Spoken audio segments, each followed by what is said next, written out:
Hello students, कैसे हैं आप लोग। आई होप कि आप बहुत अच्छे होंगे। और आज हम पढ़ लेते हैं बीएससी फर्स्ट सेमेस्टर फिजिक्स का एक मोस्ट इंपॉर्टेंट टॉपिक कैंटिलीवर क्या होता है, और प्रूफ करने वाले हैं कैंटिलीवर के डिप्रेशन का सूत्र। एक मोस्ट इंपॉर्टेंट टॉपिक है, मानो या ना मानो। यूनिट 6 है dynamics of a rigid body, और पेपर का नाम तो आपको याद है ही, mathematical physics and Newtonian mechanics. चलिए फिर स्टार्ट करवा दूं। अरे यार करवा दो सर, छोड़ो मत। अब एक मोस्ट इंपोर्टेंट टॉपिक है, और ऐसे ही ऐसे टॉपिक पढ़ाओ। कैंटिलीवर, ठीक है बेटे, कैंटिलीवर नाम कितना शानदार है इसका। बहुत जगह आपने यूज करा होगा, बहुत जगह आपने यूज करा होगा। तो कैंटिलीवर आपने देखा है, अरे बहुत जगह आपने कैंटिलीवर देख रखा। क्या मैं इसका कैंटिलीवर बना दूं? बोलो बना दो। चलिए साहब मैं बना के देखता हूं। देखो इस वाले सिरे को फिक्स कर देना। लो साहब मैंने ये वाला सिरा बिल्कुल फिक्स कर दिया। अब इस सिरे पर वजन लगाना है। तो सिंपल सी बात है, ये वाला सिरा नीचे की ओर चला जाएगा। कितना डिप्रेशन हुआ, यानी कि बीम में कितना डिप्रेशन हुआ, अवनमन हुआ, उसके लिए हमें फॉर्मूला ड्राइव करना है।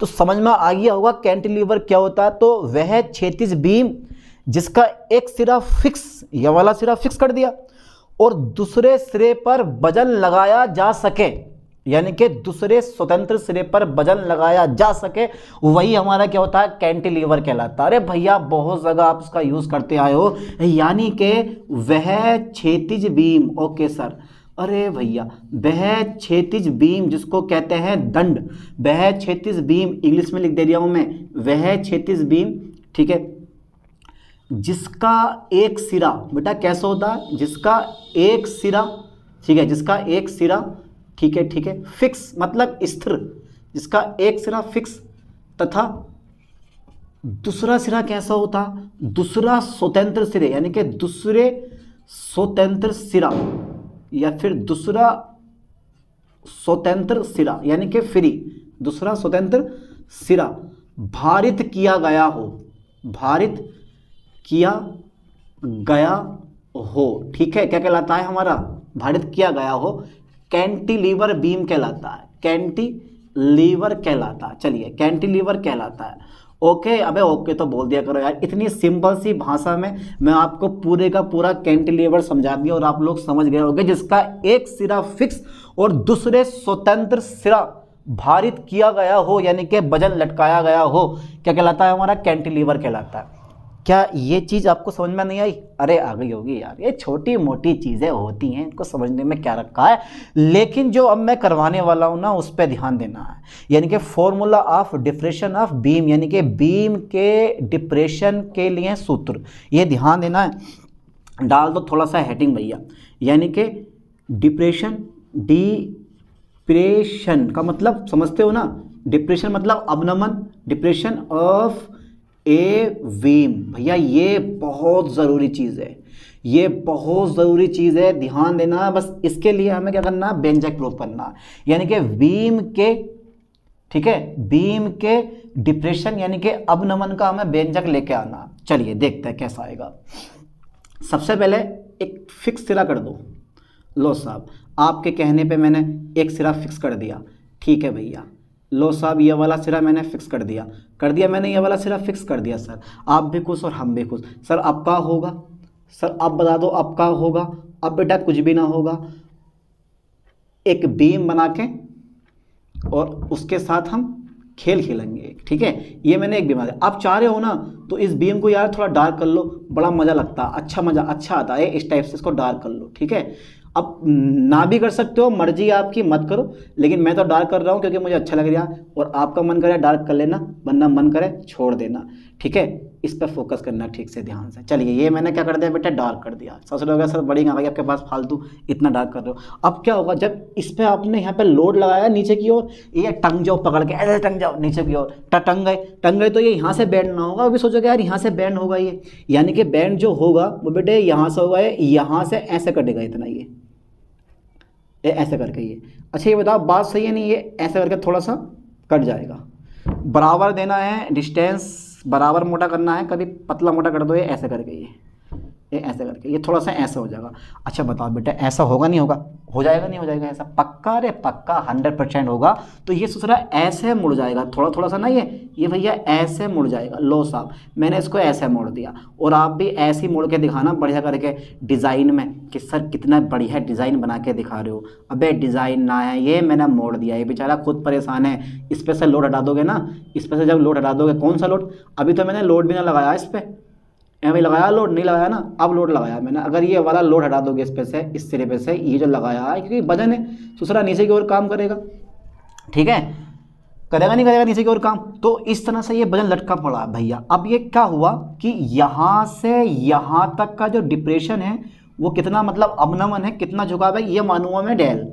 कितना मान लिया मैंने बेटे? डेल मान लिया।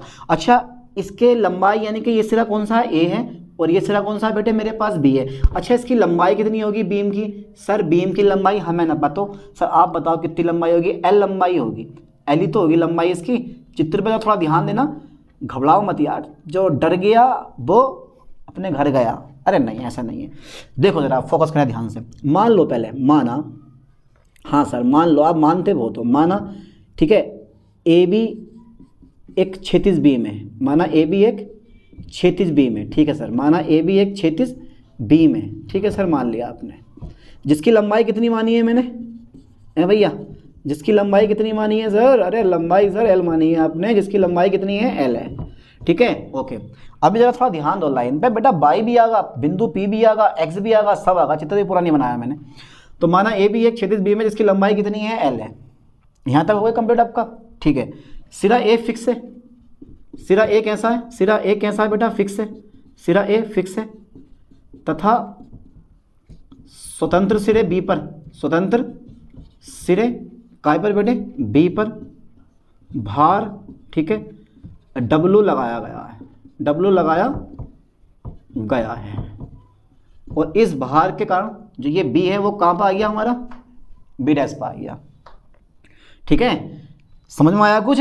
अबे मैंने क्या बोला? माना ए बी एक क्षैतिज बीम है जिसकी लंबाई कितनी है? एल है। बच्चों वाली कहानी बता रहा हूँ। सिरा ए फिक्स है तथा स्वतंत्र सिरे बी पर भार डब्ल्यू लगाया गया, जिसके कारण जो सिरा बी है वो झुककर बी डैश पर आ जाता है, यानी कि लगाया गया जिससे सिरा बी, जिससे सिरा बी जो है ना, जिससे सिरा बी, ठीक है, झुककर ओ माय गॉड, झुककर बी डैश पर आ जाता है, बी डैश पर आ जाता है, बी डैश पर आ जाता है। आ गया आ गया आ जाता है, ठीक है। बस हो गया काम, यहाँ तक होगा काम। अरे ना हुआ काम, अरे होगा काम भैया, होगा काम। देखो ध्यान देना, इसकी लंबाई तो हमारी एल ही है, पर झुक गया है बेचारा। तो सबसे पहला पॉइंट देखो, मैं एक पॉइंट मान लूँगा, यहाँ मैं एक पॉइंट मान लूँगा, ध्यान देना, यहाँ पर मैं एक पॉइंट मानूंगा और उस पॉइंट को मैं कितना मानूंगा? पी मानूंगा। कितना मान लिया मैंने? ये वाला पॉइंट पी मान लिया। और इस पॉइंट की दूरी कितनी है मेरे पास यहाँ से यहाँ तक की? यहाँ से शो करो दूरी को, यहाँ से यहाँ तक की दूरी कितनी है बेटा? एक्स हो गई। ये यहाँ से और इस बिंदु P तक की दूरी, इस बिंदु P तक की दूरी है, ये इस पॉइंट तक की दूरी मेरे पास कितनी है? P हो गई। आप एक लघु अवयव बोल सकते हो, ठीक है, या सेक्शन वॉल्यूम बोल सकते हो, कोई दिक्कत नहीं है। तो दूरी कितनी है इसकी? एक्स हो गई। इस पॉइंट तक की दूरी मेरे पास कितनी हो गई बेटे? एक्स हो गई। अब ये बताओ मुझे कि यहाँ से और यहाँ तक की डिस्टेंस कितनी हो जाएगी? है भैया, यहाँ से और यहाँ तक की डिस्टेंस कितनी हो जाएगी? डब्ल्यू तक की डिस्टेंस कितनी हो जाएगी?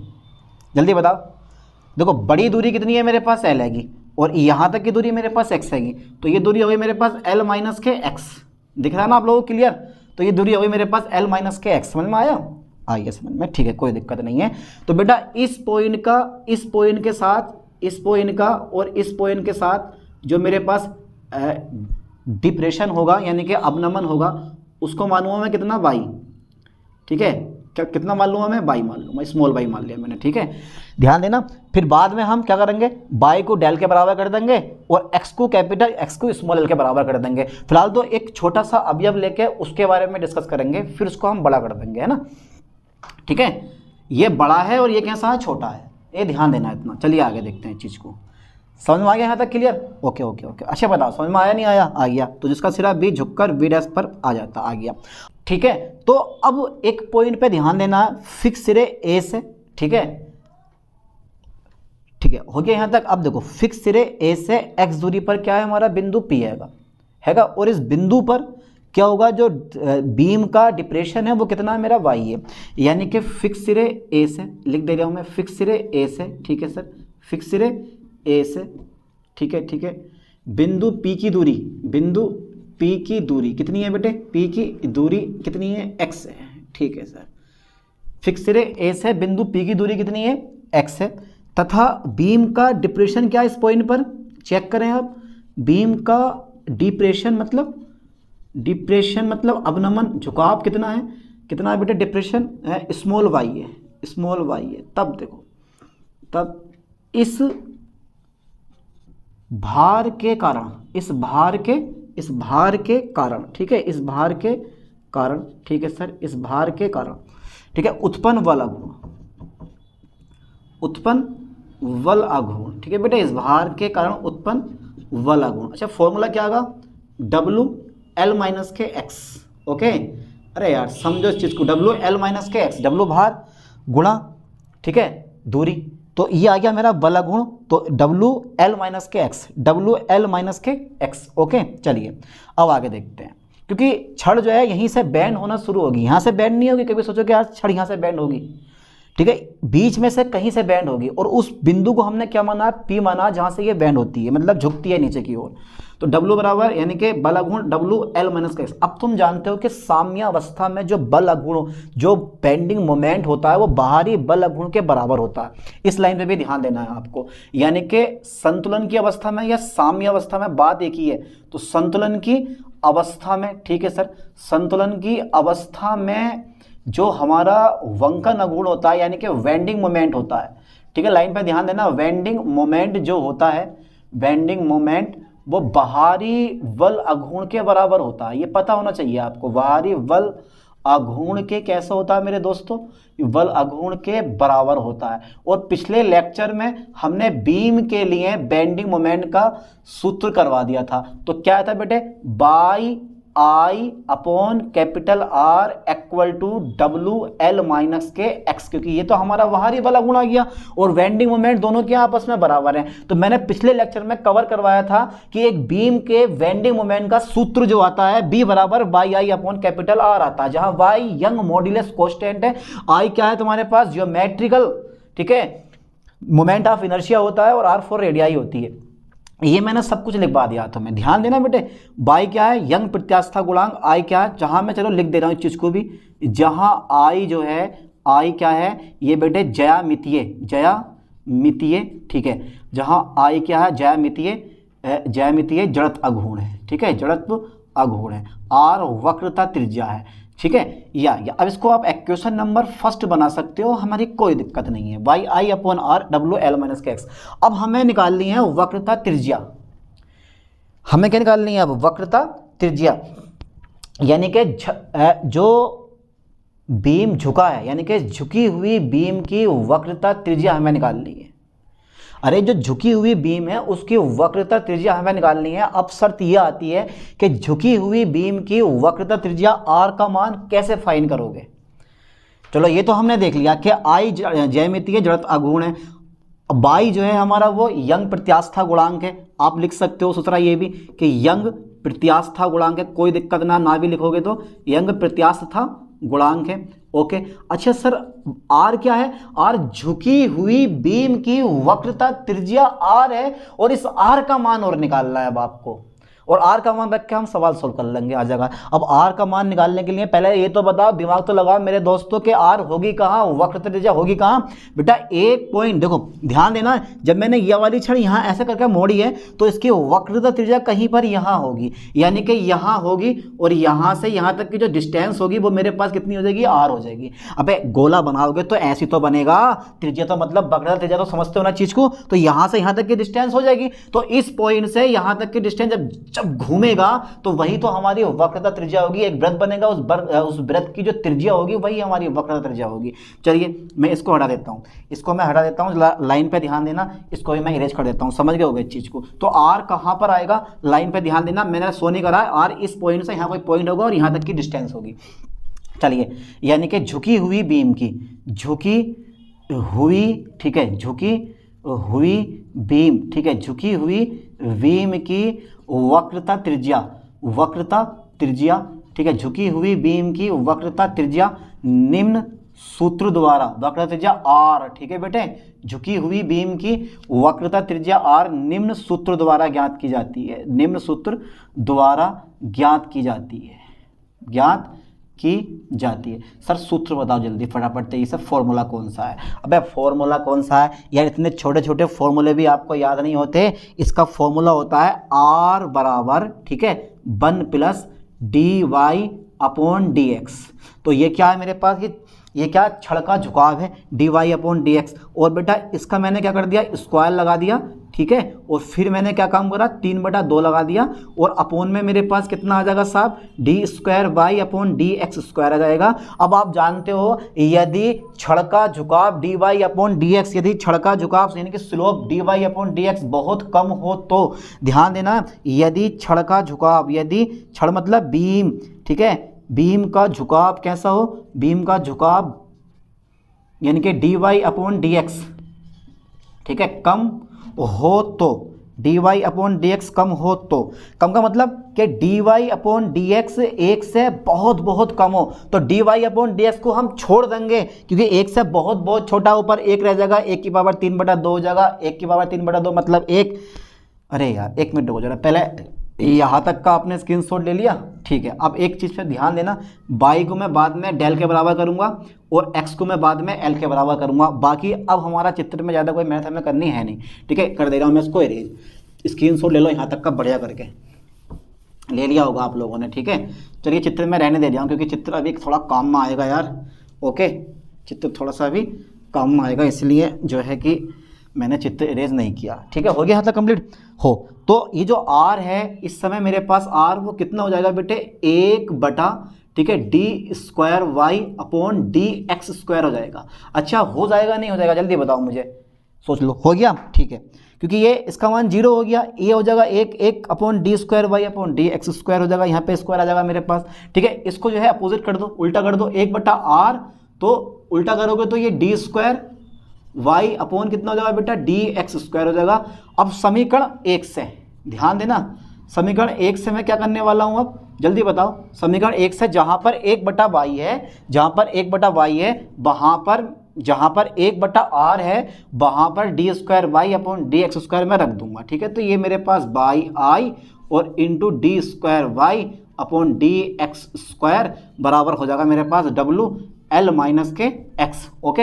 अच्छा ठीक है, ये गुणा वाला अगर काय में आ जाएगा, भाग में आ जाएगा, तो d² अपॉन में कितना आ जाएगा बेटा, dx² आ जाएगा, और ये आ जाएगा W अपॉन के y और फिर L-x मेरे पास बन जाएगा। This one is equation number 2, okay.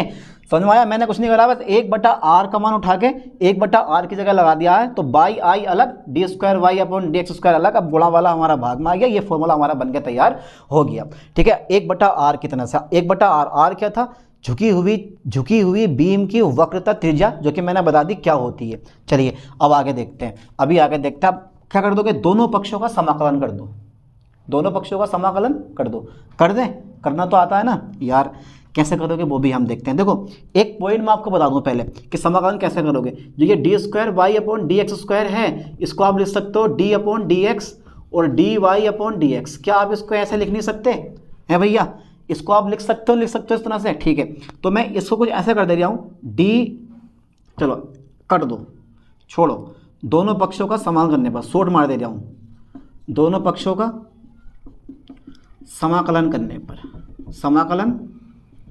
करने पर, ठीक है। अब आपके मन में एक डाउट होगा कि सर इधर तो dx है ही नहीं, तो समाकलन करेंगे कैसे, आपने x के सापेक्ष समाकलन करने बोल रहे हो आप, लेकिन इधर तो हमारा dx है ही नहीं। तो मैंने क्या बोला कि d² अपॉन dx² को आप d upon dx dy upon dx लिख सकते हो, नहीं लिख सकते हो। तो ये भाग वाला कहाँ पहुंच जाएगा, इधर हमारा गुणा में पहुंच जाएगा। जहां हमारा ये देख रहे हो ना y अपॉन, यानी कि कितना मेरे पास ऊपर w अपॉन y आप देख रहे हो L-x, तो जो ये भाग वाला हुआ इधर कहाँ पहुंच जाएगा, हमारा गुणा में पहुंच जाएगा। इधर मेरे पास d रह जाएगा। समझ गए चीज को है भैया? अरे यार चलिए मैं एक स्टेप बढ़ा दूं मैं इसको और थोड़ा सा, अरे समझ गए हो गए यार, हटाओ, समझ गए, छोड़ो, मैं डायरेक्ट कर दे रहा हूँ, समाकलन डायरेक्ट कर दूं, ठीक है। देखो d² अपॉन dx², तो खाली इसका हो जाएगा dy अपॉन dx, ठीक है, dy अपॉन dx। जैसे चलो मैं यहाँ समझा दूँ आपको, करोगे तो ये मेरे पास हो जाएगा dy अपॉन dx, इसको हटाओ जरा, ये ऐसा हो जाएगा dy अपॉन dx, तो हमारा बच जाएगा ये खाली डी रह जाएगा यहाँ पे हमारा, और इधर आ जाएगा w अपॉन वाई आई, फिर l माइनस के x इंटू डी एक्स पहुँच जाएगा, है ना। जब दोनों पक्षों को करोगे समाकलन तो समाकलन डी खा जाएगा, तो खाली क्या कर देगा dy अपॉन डी एक्स कर देगा, w अपॉन वाई आई हमारा कॉमन आ जाएगा, w अपॉन वाई आई हमारा कॉमन आ जाएगा, ठीक है। और जब इसका करोगे तो l का करोगे तो ये हो जाएगा lx, ठीक है, lx हो जाएगा। x का करोगे तो फॉर्मूला लगा दो x n+1 अपॉन n+1, तो यहाँ आ जाएगा मेरे पास कितना x, जब ऐसा करोगे ना तो x की घात 2 अपॉन 2 हो जाएगा, x की घात 2 अपॉन 2 जब पता है, जब समाकलन हो जाता तो मेरे पास एक कोष्टक आ गया c1, जहाँ c1 क्या है, एक नियतांक है, जहाँ c1 क्या है बेटा, एक नियतांक है, ध्यान देना, जहाँ c1 क्या है, एक नियतांक है, ठीक है, जहाँ c1 क्या है, एक नियतांक है। समझ में आया कुछ? ये दोबारा बताओ चीज़ को, जो D square Y upon D X square है उसको मैंने D upon D X D Y upon D X कर लिया, और W upon Y I L minus का एक्स सेम टू सेम मैंने ऐसे रखा। भाग वाला मेरे पास कहाँ पहुंच जाएगा, गुणा में पहुंच जाएगा। जब मैं दोनों पक्षों का समाकलन करूंगा तो समाकलन डी खा जाएगा, D Y upon D X मेरे पास आ जाएगा, W upon Y I constant है, इसको अलग कर लिया मैंने। और एल का जब मैं करूँगा, क्योंकि डी एक्स के सफेद कर रहा हूँ तो यहाँ पे 1 होगा, तो एक का कितना होता है, x होता, तो एल एक्स आ गया, और इसका हो जाएगा हमारे पास x2 अपॉन 2 यानी कि xn+1 अपॉन n+1 फॉर्मूले से, ठीक है। ये मेरे पास डेटा इतना आ गया।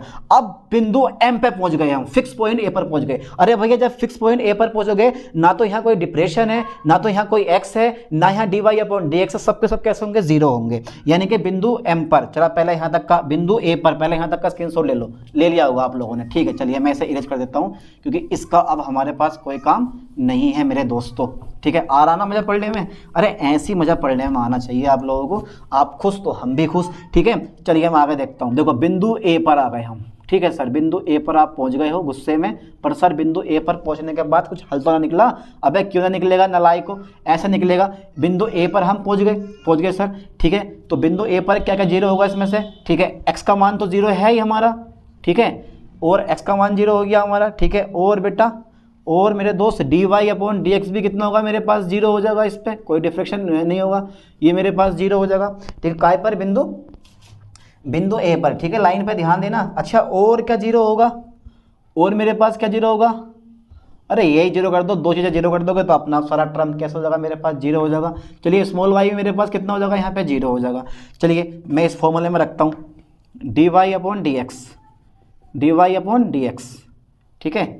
अब जब यहाँ रखोगे तो ये इसको मैं इरेज करके, ठीक है, आप बना सकते हो समीकरण नंबर 3, ठीक है, समीकरण 3 से, समीकरण 3 से। चलिए साहब समीकरण 3 से, तो यहाँ भी 0 आ जाएगा, ठीक है बेटे, डब्लू अपॉन बाई आई, बेटा यहाँ भी कितना आ जाएगा, 0 आ जाएगा, एल गुणा 0 हो जाएगा, फिर 0 अपॉन 2 हो जाएगा, प्लस के सी आ जाएगा मेरे पास c1। तो c1 का मान देखो, जब सबको हल करोगे तो 0 आ जाएगा पूरा टर्म, तो 0 आ जाएगा, तो c1 का मान कितना आ जाएगा मेरे पास, 0 आ जाएगा। और समीकरण 3 में रख दो, समीकरण 3 से, ठीक है, समीकरण 3 में c1 का मान लगा दो, समीकरण 3 से, ठीक है। जहाँ पे c1 है वहाँ कितना हो जाएगा मेरे पास टर्म, 0, तो मेरे पास बच जाएगा D Y upon D X बराबर डब्लू अपॉन बाई आई, ठीक है। तो ये हो जाएगा एल एक्स माइनस के एक्स स्क्वायर अपॉन के 2, ठीक है, इतना आ गया। अब इस वाले भाग वाले को इधर गुणा में ले जाओ, दूसरे को ऐसा करके डी वाई अपॉन ऐसे रहने दो डब्लू अपॉन वाई आई, ठीक है। तो एल एक्स माइनस के एक्स स्क्वायर अपॉन के 2, ठीक है, और ये आ गया इंटू डी एक्स। फिर से दोनों पक्षों का समाकलन कर दो, दोनों पक्षों का क्या करने पर, समाकलन करने पर, दोनों पक्षों का क्या करने पर बेटे, समाकलन करने पर, ठीक है, समाकलन करने पर, दोनों पक्षों का समाकलन करने पर कर दो, उसको भी समाकलन कर दो, कोई दिक्कत तो ना पड़ेगी समाकलन करने में, अरे कोई दिक्कत नहीं पड़ेगी। तो इसका मेरे पास खाली y हो जाएगा, ये w अपॉन कैपिटल Y आई रह जाएगा। जब इसका करोगे तो आप फिर फॉर्मूला लगाओ इसमें 1 मान के, तो x की घात 2 अपॉन में 2 आ जाएगा।